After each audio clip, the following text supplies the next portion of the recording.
ką aš matau šiandien, jūs ateinat, čia jums vyrukai, nes su kostiumus aš su tai žmonėm nenoriu bendrauti visai, čia jums, pamastykit, šitas kampelis, jūs geriau atvažiuokit su šeimom, su vaikais į šitą gražų kampelį, tankų čia nereikia, jei ginti reikės, patikėkit, šitie žmonės, jokia kariuomenė pasaulio net laikys prieš ką mes turim.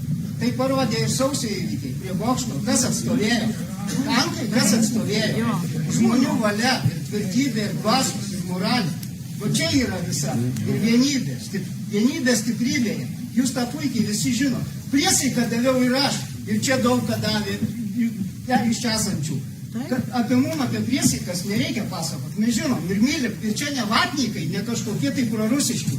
Nes jau daroma valstybei taip, kad aš jeigu ir patriotas, bet aš nepritariu kažkokiem idiotiškiem arba man nepatinka tiems nepriimtiniems. Tai aš jau vatnikas arba kažkoks kolaborantas. To nėra. Neįtikėkit. Nes karas padaro ir supusto. Politikai, ne kariškiai.